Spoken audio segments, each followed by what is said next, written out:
Good morning friends, welcome. आप लोग कैसे हैं? आई होप आप लोग एकदम मस्त होंगे, स्वस्थ होंगे, भले चंगे होंगे। मैं भी एकदम मस्त हूँ, स्वस्थ हूँ, भले चंगी हूँ। आज है हनुमान जयंती। आप सभी भाई और बहनों को हनुमान जयंती की ढेर सारी शुभकामनाएं। और मैं यहाँ आ गई हनुमान जी मंदिर पर। आज हनुमान जयंती है। हनुमान जयंती वैसे तो दो तिथियों में मनाया जाता है। पहला चैत मास की पूर्णिमा को और एक कार्तिक मास के कृष्ण पक्ष की चतुर्दशी को मनाया जाता है। दोनों तिथियों का उल्लेख मिलता है, पर चैत मास के पूर्णिमा को माता अंजनी के उदर से हनुमान जी पैदा हुए थे। उन्हें बड़ी जोरों से भूख लगी थी, इसीलिए वह आकाश में उछले और सूर्य को अपना फल समझ कर निगल गए। उसी समय राहु भी सूर्य को अपना ग्रास बनाने के लिए आया हुआ था, लेकिन हनुमान जी को देखकर वह दूसरा राहु समझ लिया। तभी इंद्र ने पवन पुत्र पर वज्र से प्रहार किया, जिससे उनकी डोरी पर चोट लगी, उसमें टेढ़ापन आ गया। इसी से तभी से हनुमान जयंती इस दिन चैत्र मास के पूर्णिमा पे मनाया जाता है। और दूसरा वो वेद है कि कृष्ण पक्ष के चतुर्दशी पे मनाया जाता है। वो एक दिन सीता माता अपने मांग में सिंदूर लगा रही थी, तभी हनुमान जी वहाँ पहुँचे और उन्हें जिज्ञासा हुई और पूछने लगे कि माता, आप सिंदूर क्यों लगाती हैं मांग में? तो बोले कि क्योंकि आपके प्रभु श्री राम जी का उम्र लंबा हो। तो उन्हें भी यही दिमाग आया, वो पूरे शरीर में सिंदूर लगा लिए ताकि मेरे श्री राम जी का उम्र ज़्यादा हो, बहुत हो। तो इसके लिए वो अपने पूरे शरीर में सिंदूर लगा लिए। और यही है कि जिसलिए हनुमान जी को सिंदूर पोता जाता है। और यही वेद है कि हनुमान जी को सिंदूर बहुत पसंद है। तो सीता माता देखी तो हंसने लगी, बोले कि ये क्या? तो बोले आप लगाती हैं तो इसलिए मैं अपने पूरे शरीर में लगा लिया ताकि हमसे मेरे स्वामी खुश हो जाएं और उनकी लंबी आयु हो, इसलिए मैं लगाया हूँ। तो सीता माता इसी दिन खुश होके हनुमान जी को वरदान दी थी आजीवन जीवित रहने का। इसलिए कार्तिक मास में हनुमान जयंती मनाया जाता है। साल में 2 बार हनुमान जयंती आती है, एक चैत मास के पूर्णिमा पे और दूसरा कार्तिक मास के कृष्ण पक्ष चतुर्दशी को। और साल में 2 बार मनाया जाता है। ये है उनकी कथा। मैं जितना जानती हूँ, मुझे जितना पता है। और आप लोग और क्या है, आप लोग कमेंट करके ज़रूर बताइएगा। यहाँ हम लोगों का दर्शन भी हो गया और मैं पूरा कथा भी बता दी। बहुत अच्छे से सजाया गया है। अब हम लोग चलते हैं घर पे, देर बाद आएंगे। तो अब आ गए घर हम लोग। अगर थोड़ी देर बाद और जाते तो बहुत अच्छे तरीके से सजे होते। तब भी हम लोग सुबह सुबह गए थे भीड़ के मारे, ताकि भीड़ न रहे। और यहाँ मैं आ गई घर। तो फिर उसके बाद थोड़ा सा आराम किया। आराम करने के बाद ये दोपहर के इस समय 2:30 बजे हैं, तो मैं चाय बनाने में लग गई। चाय बना के दे देती हूँ सब लोग, बच्चे को भी और मैं भी और ये भी हैं, सब लोग पी लें चाय। उसके बाद फिर तब उसके बाद लाइव भी ऑन करना था। ये अभी देखिए दही खाने में बोल रहे कि मैं आगे दही खा लूँ, उसके बाद चाय पीऊँगा। और फिर बोल रहे हैं चाय नहीं पीऊँगा दही खा के। और क्योंकि ये खाना नहीं खाए थे, इनको बुखार हुआ है, तब भी दही खाने के लिए बोल रहे हैं दही रोटी खाऊँगा। एक तो बुखार में और इसको भी अच्छा नहीं आता ना, कुछ ये लगता है कि क्या खाऊं क्या खाऊं। तो खाना सुबह से नहीं खाए थे, अभी 2:30 बजे आए तो बोले हैं दही और रोटी खाऊंगा और कुछ नहीं। और सर्दी वाला ही बुखार है, तब भी हम मैं मना कर रही थी कि दही ना खाइए, पर नहीं तो नहीं, दही ही खाया लेते हैं, कुछ नहीं होगा। हम कहे ठीक है खा लीजिए।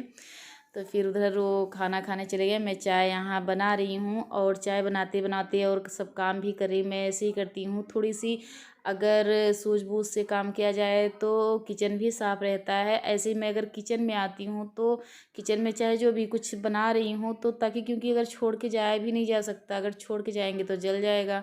और ऐसे खड़े रहो, इससे अच्छा है कि अपना काम भी करते रहो। क्योंकि मुझे लाइव ऑन करनी थी, तो इसलिए मैं अपना यहाँ कुछ ना कुछ करके उसके बाद ये भी काम निपटाती रहती हूँ, ताकि अगर हर जो यूट्यूब में काम करने वाली जितनी लेडीज़ हैं, वो ऐसे ही हमें तो लगता है सब सबको यही होता होगा, क्योंकि सबको बहुत भागम भाग की ज़िंदगी हो जाती है कि ये भी करो, घर का काम भी करो, बच्चे भी संभालो, कपड़ा हर चीज़ काम करो, उसके बाद यूट्यूब में भी लाइव ऑन करो, वीडियो बनाओ, सबकी वीडियो पे जाओ, सबके लाइव में जाओ, बहुत सारे काम हो जाते हैं। तो ऐसे सभी करते होंगे, क्योंकि थोड़ा सा नहीं अगर ये एडजस्ट करेंगे काम ना तो हो ही नहीं पाएगा। मैं भी उसी तरह से भागम भाग काम करती हूँ कि कुछ ना कुछ किचन में आती हूँ, अगर एक चीज़ रखती हूँ तो दूसरा काम करती रहती हूँ। यहाँ देखिए ये सब कर ले रही हूँ, ताकि मुझे अगर लाइव से उठी हूँ तो साफ मिलता है ना, तो थोड़ा सा सुकून मिलता है। नहीं तो 5:30 बजे उठो तो क्या क्या करो, उधर गाय वाय भैंस का भी करना होता है, इधर ये किचन भी बिखरा रहता है। तो ये लगता है कि कितना कितना कर लो, ताकि बैठो तो थोड़ी देर लाइव ऑन करो तो फिर खाली हो तो थोड़ा सा साफ दिखे। तब भी साफ क्या, फिर अगर मैं 1 डेढ़ घंटे वहाँ बैठ जाती हूँ ना, तो बच्चे उतना गिलास कटोरी खा खा के पूरा रखे ही रहते हैं, फैलाए रहते हैं, पर तब भी कम रहता है। अगर अभी धुल के रख बैठती हूँ ना तो थोड़ा सा कम रहता है बर्तन। तो इसीलिए मैं जल्दी जल्दी ये भी कर ले रही हूँ, ताकि धुल लूँ और ये सब साफ़ कर लूँगी ना, थोड़ा सा कम रहेगा। तो इसके चक्कर में जल्दी जल्दी धुल रही हूँ। और गैस का ये सब प्लेटफार्म ये भी सब पोंछ ली, सब इधर साफ़ सफाई कर ली हूँ। अब चाय चल के क्योंकि मेरे देवर भी आए हैं और ये भी हैं, 3 4 लोग हैं हम लोग, चाय दे देती हूँ, ये लोग पी लेते हैं, मैं भी पी के तब उसके बाद, क्योंकि अब लाइव का टाइम हो गया है, लाइव भी ऑन करती हूँ। ये देखिए यहाँ से मेरा काम पूरा हो गया, बर्तन भी धुल ली और ये भी साफ़ कर ली, और पूरा साफ़ उफ करके अब चल रही हूँ। देखिए यहाँ सब मेरा हो गया। ये है कि यूट्यूब में आने से भागम भाग की ज़िंदगी तो भले हो गई, पर मज़ा भी बहुत आता है। इतने अच्छे अच्छे भाई बहन मिले, इतने सब मिले कि अच्छा भी बहुत लगता है, बहुत अच्छा लगता है कि जैसे लगता ही नहीं कि हम लोग अनजान हैं। जितने भाई बहन हैं एलबी में मिलते हैं, लाइव में और वीडियो पे आते हैं, ऐसा लगता ही नहीं कि हम लोग अनजान हैं, ऐसे लगता है कि बहुत सालों से एक दूसरे को जानने वाले हैं। तो बहुत अच्छा लगता है मुझे तो, इतना जिसे मैं सोच के नहीं आई थी। जब मैं वीडियो डाल रही थी यूट्यूब में पहली बार आई, तो मैं इतना नहीं सोची थी कि इतना लगाव हो जाएगा, इतना मेरे इतने अच्छे अच्छे भाई बहन और फ्रेंड मिल जाएंगे।